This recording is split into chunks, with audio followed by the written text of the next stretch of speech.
Manzanillo, located just south of Puerto Viejo. This small fishing village is a sanctuary for people wanting to explore a little more off the beaten path. The roads were paved here only in 2003, but that hasn't stopped people from visiting this vibrant settlement of Afro-Caribbean culture.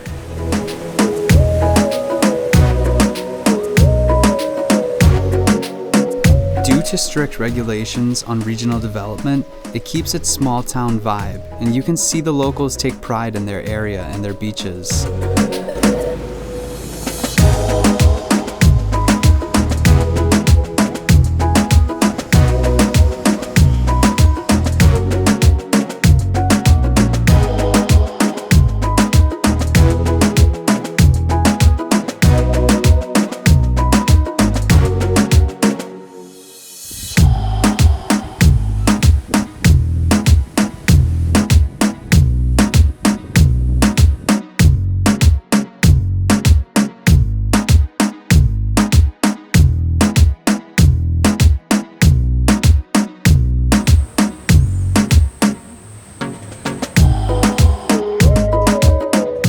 Today we are heading just 8 kilometers west of Manzanillo to a local wildlife rehab center that has been protecting Costa Rica's wildlife since 2008. Alright guys, so today we have a really cool adventure. So today we're at the Jaguar Center in Manzanillo, Costa Rica. Basically any animals that are out in the wild that might have, a problem, a disease or anything, they rehabilitate them and release them back into the wild. So all the animals here, they're trying to rehabilitate, and some of them that can't be rehabilitated, they actually take care of them here. So it's gonna be really cool. We're gonna see a lot of different animals that are all over this country.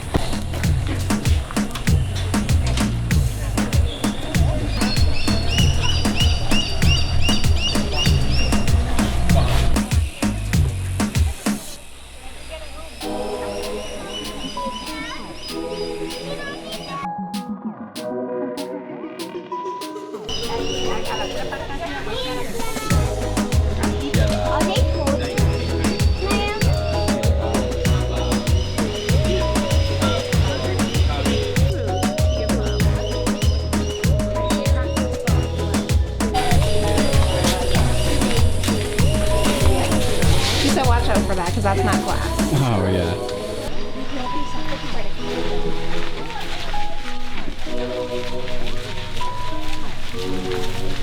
These tours are really what pays the food and the medicine to all the animals and are the reason we can do what we do. So really thank you so much for coming.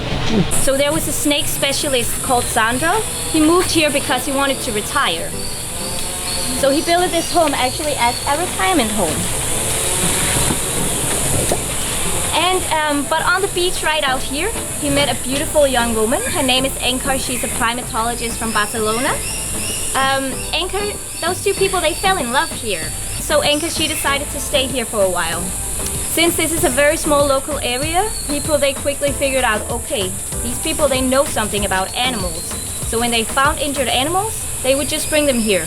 They didn't have a vet clinic or the right food, supplements or anything, so of course eventually a lot of these animals, they died. Anchor got a little tired of this happening, and since she wasn't really ready to retire, she decided to ask Sandro, is it okay if I build a rescue center around your house? Of course the guy said yes, he was in love. So that's where the whole thing started. It started just in their backyard, and then they expanded more and more over the years. So this started 12 years ago. Unfortunately, Sandro, he's not here anymore. He passed away 3.5 years ago. But Inka, she's still here, and she lives in that house, and she takes care of all the baby animals during the night. First, we're going to check out some of the American crocodiles that are housed here. Nobody really wants a crocodile released close to their area. So this permit can be really, really hard to get. So far we didn't have any luck. We don't know if we ever will get it. The bigger the crocodile, the harder it is to get the permit. So, and you can see Coco, she's getting a good size here.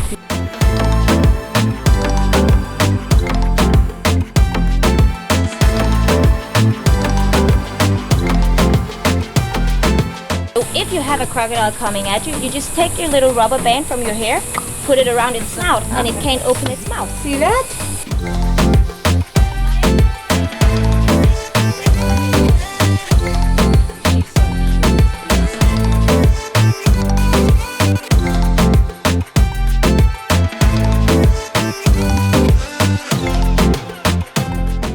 This is very unnatural. You will never see this in the wild. Sloths, they're solitary animals. They like to live alone and they don't like each other, but they like humans less. So that's why in this age they would still have a mother and be with their mother, but we cannot play surrogate moms for the sloths. If we put them on our bodies and carried them around like a sloth mother would do, the scent of our bodies would stress them out. A sloth, because they have so little energy, would never take on another sloth baby. So we can't give them sloth surrogate moms. So that's why we put them together here. So if they need that little hug and love they were supposed to have from a mother, they can get it from each other. So yeah, the main reason why we receive sloths, all these babies, they're orphaned. So we have a big problem with electrocution here. Which means that if it's a mother, often she will grab onto the power line, she gets the electrical shock, the mother will die from the shock. But because of the fur, the shock doesn't go on to the baby, so the baby survives. The last problem we have with the sloths are the cars. So especially this sloth, the two-toed one, is nocturnal.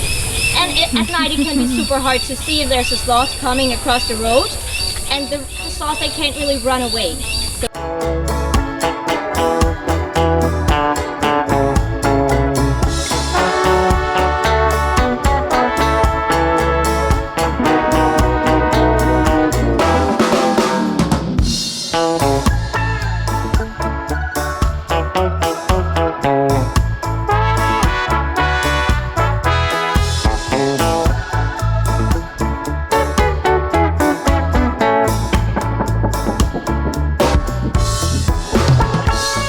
Next up is one of Costa Rica's unique monkey species.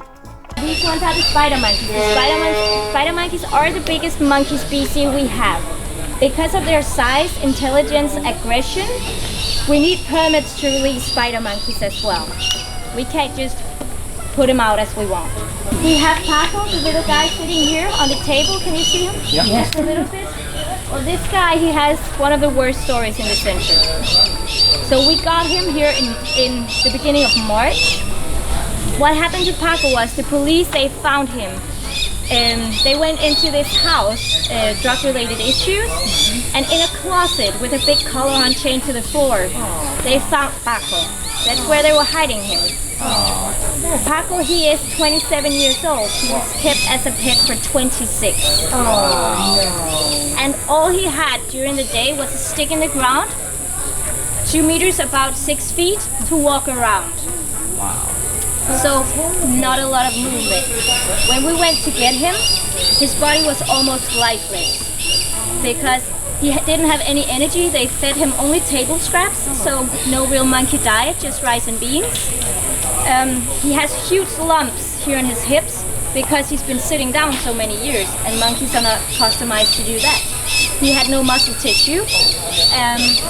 And also, if you see it, his mouth is always hanging a little bit open because they filed down his teeth, so he couldn't bite that hard.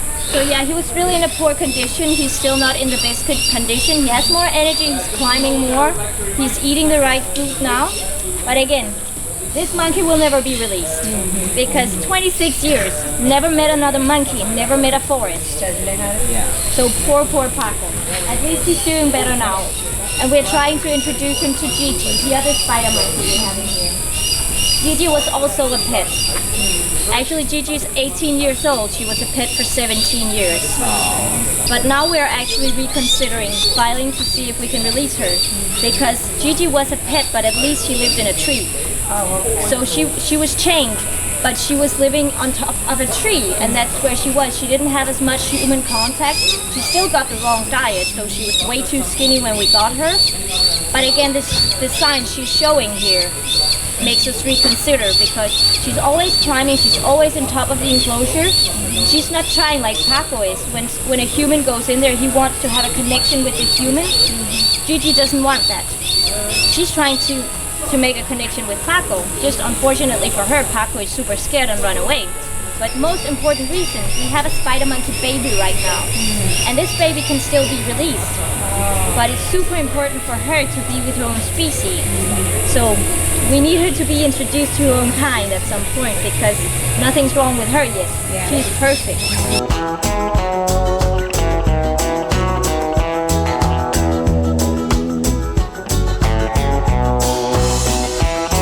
He's the only wildcat I have on this tour. The rest of our wildcats, they live in enclosures here in the back. And you can't. And nobody really goes there. That's not even the good, volunteers. though. I don't see the wildcats. We have one manager who takes care of them. And that's how it's gonna be if we want to release them. That's good. That's good. It has to be like this.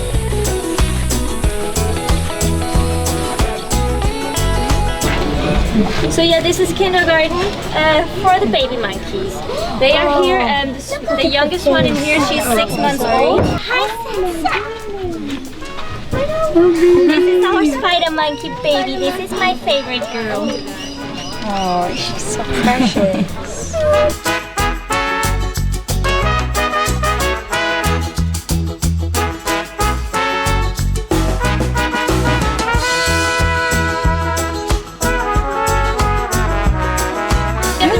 They go now to the school, but only a couple of hours a day because they need to get used to it and they have to be introduced to the bigger ones.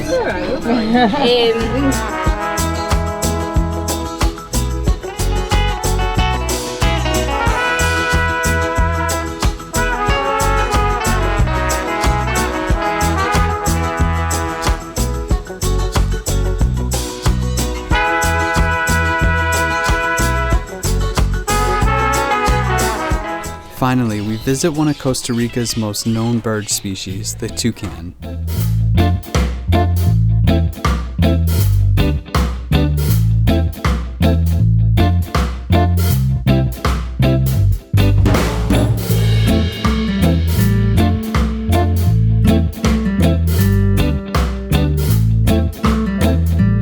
When she was a baby, she pulled out a lot of her feathers because of stress.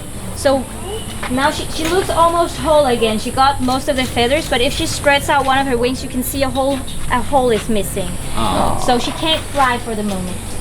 And she will regain all the feathers eventually. And when she starts to fly, we can see if the damage to her head are too big or not. Yes. She's only a juvenile, so yeah, she's gonna be a lot bigger than this. Aww. She's beautiful. She's beautiful. Yes.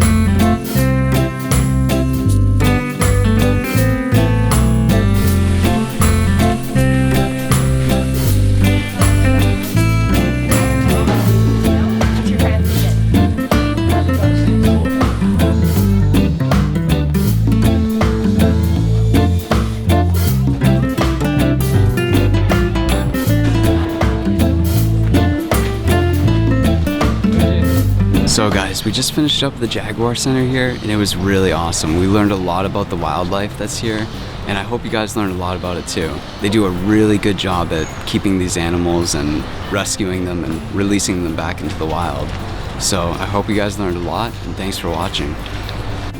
The Jaguar Rescue Center does an incredible job of saving these animals' lives and caring to the needs of all these different species. I highly encourage you to visit JRC if you find yourself on Costa Rica's Caribbean coast. These visits greatly help their cause of helping the wildlife.